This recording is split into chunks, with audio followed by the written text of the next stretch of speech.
I'm always asked, so Brendon, how do I get ahead? I've been struggling, I've been busting my head against the wall, trying to figure out how I'm gonna get my breakthrough. I'm not sure what to do. I'm not sure how to think about the next steps in my life. And some people, they've just been trying. Maybe you've been trying something for so long, and it's just not there yet. What are the ideas, the strategies, the elements you need to put into your life to get to that next level? I've studied this for 17 years, and it always seems to come back to one of 5 things, The first thing it often comes back to is consciousness.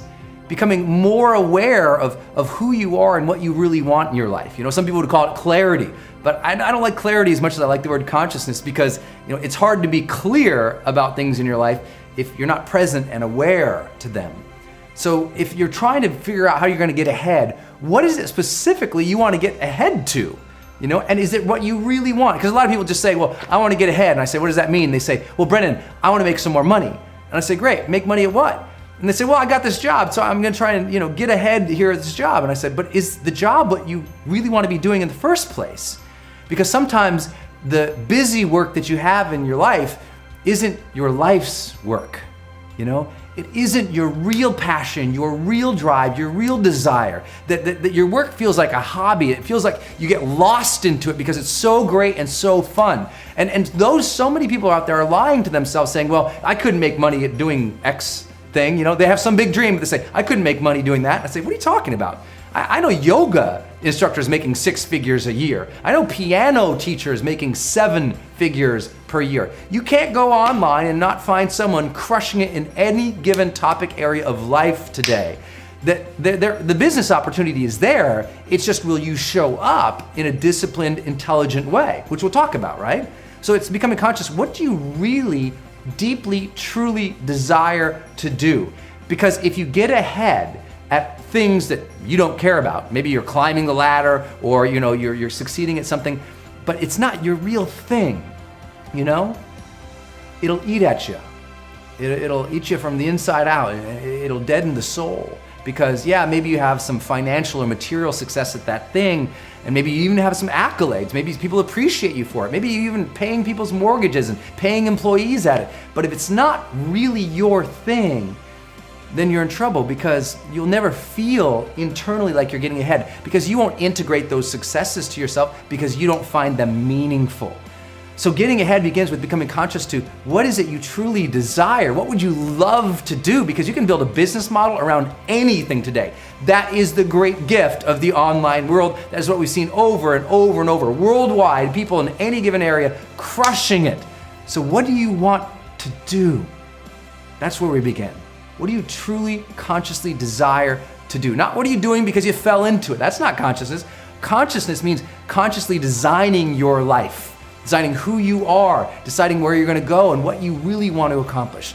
The second thing that we have to get ahead is competence, right? We have to have knowledge, skill, ability in any given area. It's not just one day you wake up with talent. It's that if you're really going to get ahead, you have to study your craft. You have to deeply study it. I decided, 18 years ago, that I wanted to help inspire and motivate people. And I wanted to coach people one-on-one on motivation and on high performance. And I wanted to write books on the topics.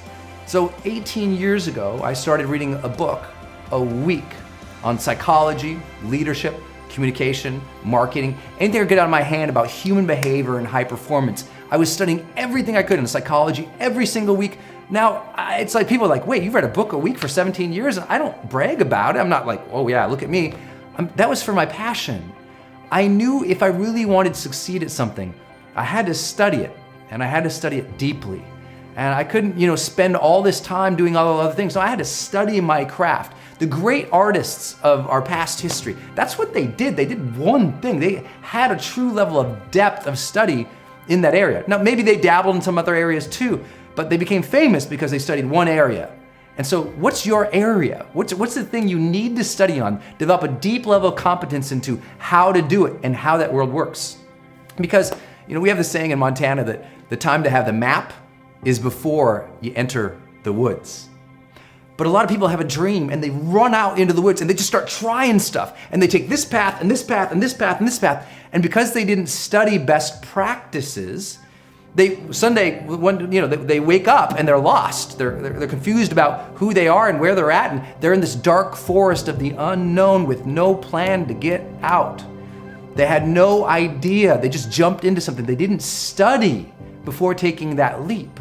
And I always say, you know what? Study, pay attention, learn from the best, model the most intelligent, smart, successful people you can in any given area that you want to succeed in your life before you get into it. Then develop competency by doing it over and over and over and over again. Don't do it once in a while, here and there, over and over and over. That's how you get competence. And that leads us to this third thing, commitment.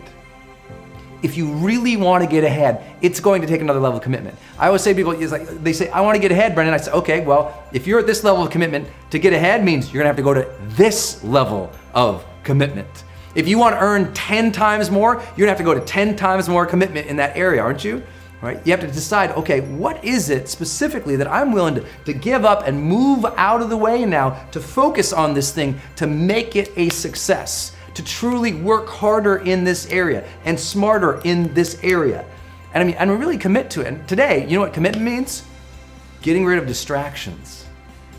Stop believing that we can all multitask and do 50, 70 different things. It's not true. The most successful people in the world aren't doing 50 or 100 different things. They have a very defined area, sort of specialty. They focus and they said, this is my thing. So getting rid of all the distractions, meaning, you know what, if you're reading celebrity gossip magazines, you're not committed to your craft, to your art, unless you are a celebrity gossip photography, or a celebrity gossip writer, or a celebrity gossip designer, or a fashion person. I don't know, but most likely those are not contributing to either your life nor your bottom line. And if you're really going to develop competence, real skill, real talent in an area, you got to stop doing a lot of other things. It's why you don't have a lot of really famous NBA stars who are also really famous quarterbacks and also really famous tennis players. No, they're great at one thing. Olympians tend to be Olympic athletes in one area. Why? Because it takes that much commitment in one area to become great. That's how you get ahead. Commitment. I think once you get a little more consciousness and we all grow in our congruence and our own ability to be more committed, from there, it's getting coaching. Because you can do the best that you can do all day long, but if you're not getting feedback from your friends, your customers, your family members, people who you are trying to serve, then there's no way you're gonna go to another level. Because we can only hit, we all have a level of competence, I guess, ceiling, if you will. We hit a top level in which we can take ourselves only so far. And then we need someone from the outside to look at it and say, oh, hey, kid, you need to adjust this, man. Try doing that. Oh, have you thought of this? When you're doing this, it's only this level, it needs to be this level. If you get somebody, and everyone says, well, Brendon, I don't have any coaches. Really? Well, how many have you asked? People always tell me, I don't have any coaches. Okay, great. How many did you ask? Are we failing in the asking, or are we failing in the never approaching? Like, where is it? Most people don't have coaches in their life because they never sought them out. They say, I wish I had that, but they never actually sat down and said, hey, I'm starting something here and you seem to have competence in this area. Can we make an arrangement? Can I hire you as a coach? Can I pay you as a coach? Could we do something together? I started getting coaching informally from dozens of people in my industry just by asking. And now today I coach so many people I can't even count. I can't even, it's just like crazy. But I think that's what we have to start figuring out, is who's gonna coach you? And if you don't have a list of 10 or 12 people who you think could mentor you or advise you or coach you, then you're kind of grasping at hope and faith that maybe someday a coach will land on you. But I think you're gonna have to go out, just like every other area of success, and work a little harder, a little more focused in that area to have success there.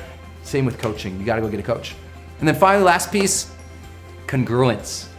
To get ahead, we have to be congruent with the best within ourselves. We have to find that magic, that part about us that's energized and engaged and enthusiastic. We call it the charge, right? Having an internal charge and excitement for it. Being congruent with who we know we truly can be. And if you are currently at one level of success in life, you're probably being congruent with how your mind has been fashioning what you are capable of. Your mind has told you, well, I'm capable of this, so you've settled at that level, or you allowed that level, or it's gotten easy to be distracted away from improving because You're being congruent with what you think you really are. And sometimes the easiest way to shift someone and actually help them get ahead is to say, look, we got to change the way you think about yourself, man. You got to give yourself more credit. You got to give yourself a bigger vision. Don't limit your vision for yourself based on what you accomplished yesterday. You can dream and you can grow into your best person. You can grow into new competencies, new skills, new talents. You can break through tomorrow. So have that vision for yourself. Set a new congruence in your mind. Say, you know what? I can become world class at what I do. I can become great at what I want to achieve. I can become a magnificent person who is loving and engaged and joyous in life. And you set your mind to it. And you really set your mind to it. And once you have that set in your mind, your body and your unconscious behaviors will start moving towards that. It will desire to be congruent with your very thoughts about yourself.